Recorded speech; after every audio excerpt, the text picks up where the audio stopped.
Lamar Jackson is well on his way to a third MVP. 5 touchdown passes last night. Very efficient. Maybe threw the ball 22, 23, 24 times. Derrick Henry popped off for another 160 plus yards rushing last night. These guys are going gangbusters this year.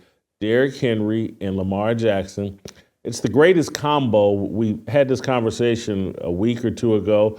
Like, hey man, who's the best quarterback running back combo we've ever seen? Marshall Faulk and Kurt Warner for about 2 or 3 years put on the greatest show on turf in St. Louis. And would they appear in 2 Super Bowls in that 3 year stretch? And I think Yes. they between the two of them, they won 3 MVPs. One of those, 2 went to Kurt Warner, 1 went to Marshall Faulk. Probably should have been 2 to Faulk. But regardless, this is the greatest combo since Faulk and Warner. They need a Super Bowl appearance and title to completely legitimize that comparison because I do think for that stretch, Warner and Faulk were every bit as good, if not better, than what we're seeing from Lamar Jackson and Derrick Henry. But they're on pace to, into my view, to surpass that. They showed again last night they're the best team in football and they're the best combination in football that we've seen since Faulk and Warner. Your thoughts?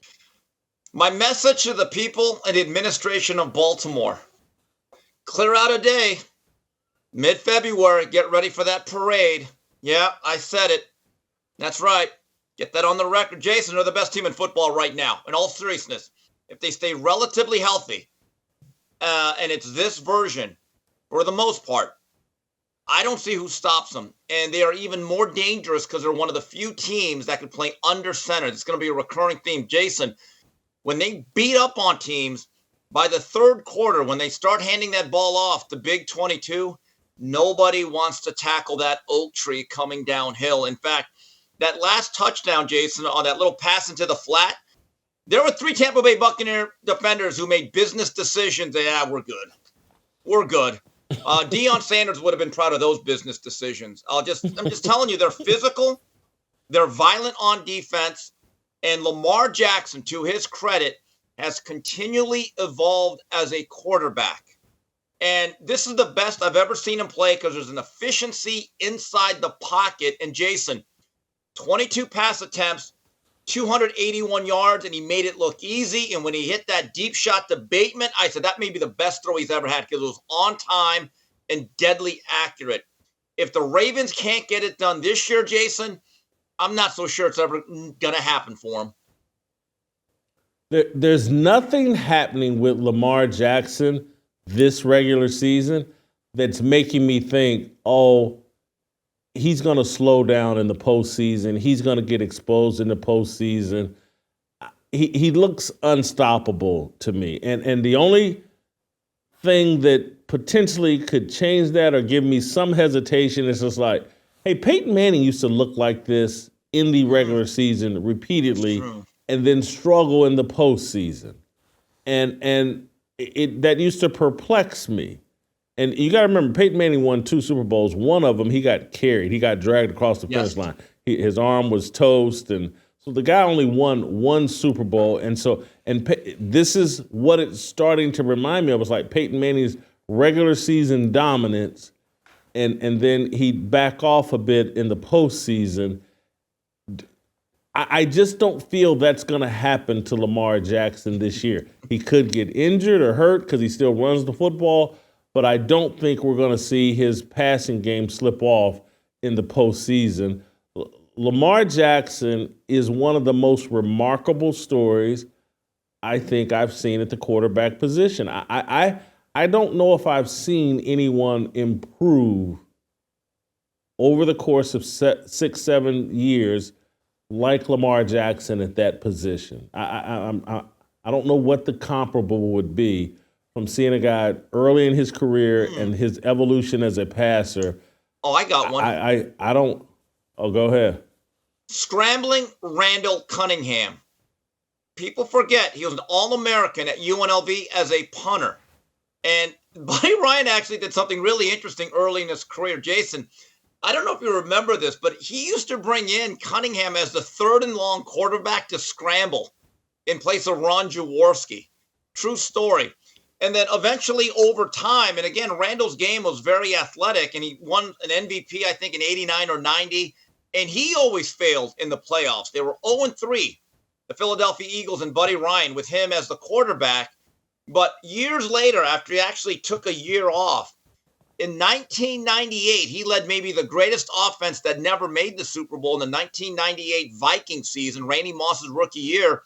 Jason, his game at that point, even though he still has some athleticism, Cunningham was a pocket passer in that particular season. He was lofting that ball deep. He was not running as much.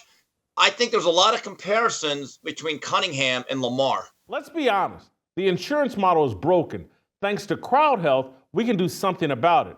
Crowd Health puts your health care back in your hands. No huge premiums or high deductibles, no surprises. Use the promo code FEARLESS at joincrowdhealth.com. That's joincrowdhealth.com, promo code FEARLESS. I think you're right, but just Lamar's only 27. Yes. But by the time Randall Cunningham was a passing quarterback, he was in his early to mid 30s. And so Lamar's done this as a child, this evolution. Yes.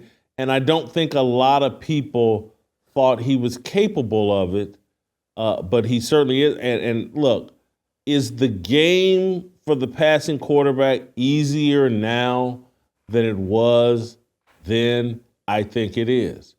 I think that because of less practice time, I think defenses are less exotic.